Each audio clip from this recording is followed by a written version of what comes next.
Hello, Journalism 1. Or I guess this might actually go out to newspaper too. But hello, Journalism 1 and maybe newspaper. So your Photoshop test is very, very soon. And by the way, for anyone in Journalism 1 who doesn't know me, my name is Julia. I'm the editor in chief of the Eagle Eye News newspaper. And I also taught the Photoshop review sessions to newspaper both this year and last year. I wanted to teach it in your class, except I have AP Gov first period, so have not been able to make it to Journalism 1, unfortunately. But I wish you all the best of luck with your test. So, Falkowski wanted me to show you guys how to do a question that we had on the test last year that was not in any training video or any geometric section or any review video or anything like that. So, last year we got this question and no one knew how to solve it. I figured it out while I was taking the test because, like, it just happened. I just happened to figure it out. Like, it happened to be something I've seen before because I've been using this program for like 4 years, I think. But yeah, anyway, so the question asked for the person to put on a lion shape, and no one knew how to do that. So the way you do that is you go to the shape tool right down here, and when you click on any tool in Photoshop, all of your options for adjusting that tool will show up at the top panel. But they want a shape, they want a lion shape. So if you right click this or control click if you are using a trackpad, you can go to custom shape, and then right up here you have the custom shapes. In this drop down, it says wild animals. And I don't think you can, I don't think the name shows up if you hover over them. It might do it on the test, like you might be able to hover over it. Oh, it does show up, it just takes a second. Okay, well, anyway, this one's a lion. The lion is the second one. So you click it, and I think it said to make it like, I forgot what it was, but it said to make it like some pixel ratio. So, like, let's just pretend it said 700 by 400. I don't know what it said, but like, hypothetically. And then it creates a lion, and obviously it's a very squished lion. And I think it said to skew it also. So to skew, you go to edit. Where's transform? Right here. Skew. And then like whatever it said the skew was. I don't remember, but let me pretend it was a horizontal skew of 50. Here's a horizontal skew of 50.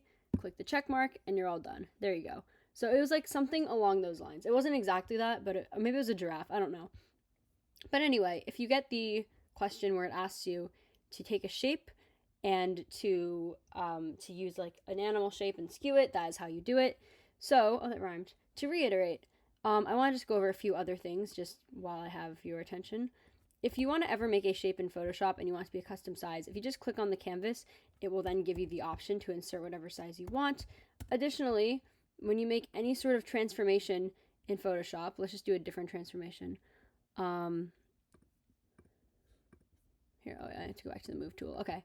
All right, any sort of transformation in Photoshop, let's just say I'm distorting this by like whatever, that amount. You always have to click this check mark or else it's not going to finish. You could see that it's still blue on the outline, meaning I haven't clicked the check mark, and now the blue, the selection has disappeared. But the other things I want to go over just really quickly. So you are definitely going to get questions on the test that you don't know. The questions on the test are not going to be the same exact things from geometrics. Some things will be, but a lot of things will be different. So some like good tips for kind of figuring out how to do some questions. These menus at the top are very, very, very useful. First of all, Photoshop preferences right here, that is the settings. Those are the settings for most of like the things having to do with the way that your program functions. But I think on the test it's under edit because on a Windows computer, you don't do Photoshop preferences, you do edit preferences. So the test is actually in like a Windows version, even though you take it on a Mac. So you go to edit preferences. I always hit general because that just brings up all the same menus and it's just easier to see. So anything having to do with like adjusting units and rulers, grids and guides, any like general things, that's all in here. I don't really think you're gonna need all of this. Performance, if it asks about that, or exporting, these are like all your defaults, just settings with the program. If it asks you about anything having to do with metadata, that's under file. So anything having to do with like the file itself, like the actual like file that's going to save your computer will always be under file, like creating a new file, opening a file, saving, exporting, export settings are under export as. File info, this is where you're going to find all of your metadata. So you have like author, document, whatever. If it asks you about like how to add the copyright is down here, and you could like add other things, but I don't think it will have you type here. Any metadata things, just like look under here and click around, because you could always click around for like 5 minutes and then reset the question. But like if you really don't know, just skip it and come back to it because you're going to waste your time. But don't be afraid to click around. Edit will have to do with editing individual elements on the document. So like when I edited this line or this square, or like rectangle, I guess, when I did like the skew and distort. That was all under edit transform. Fill, which I can't do right now because everything's selected, but fill and content aware fill are also under here. Defining brush presets, anything having to do with an actual element on your document will be under edit. Image will have to do with the entire canvas itself. So image adjustments, those have to do with adjusting the whole entire document. Mode will have to do with the color space of the entire document as well. So like you can't really tell with these colors, but I did just change the color space. Image size, canvas size, image rotation, that's all the entire thing. There's some good settings on here. If it asks you to like change like the width and the length of the document, or like change like the resolution, it's under there. Layer has to do with your individual layers and making those adjustments, so like creating layer masks or new fill layers or grouping layers. Type has to do with text.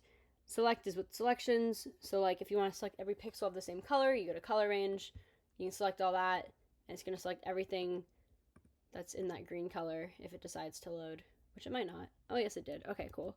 You can also deselect up here. Select and mask is up there. Filter, I don't think anything you had to add filters on the test, but these are filters. 3D you're not going to use. View has to do with like actually how the document, like not the document, like how the display of the artboard is. So like your artboard is this, like this white space is your artboard, and everything that's in dark gray is off of your artboard. So view will have to do with like how you're looking at the artboard. So if you want to go to like actual size, this is, or 100%, that's 100%. If you want to go to view actual size, or maybe it's not, but yeah, there it is. Yeah, actual size looks like that. And whatever, so if it's like the size that it prints in is actual size. Anything with like grids and guides and rulers to show anything. Plugins you won't need. Windows is how you open all your panels, and I don't think you get the help feature. So yeah, to reiterate, file has to do with the file, edit has to do with individual objects, image has to do with the entire visual image, layer is with each layer, select is with any sort of selection, filter is with filters that are applied to anything that is selected, view has to do with like displaying rulers, guides, and just how you're going to actually experience your Photoshop document, and then Windows is opening up panels. So yeah, if you guys have any questions, you can ask me if you're a newspaper. If you're not a newspaper, and you could ask Falk, but you could probably send me a message on Remind. I don't know. Anyway, that's all. Good luck on your test.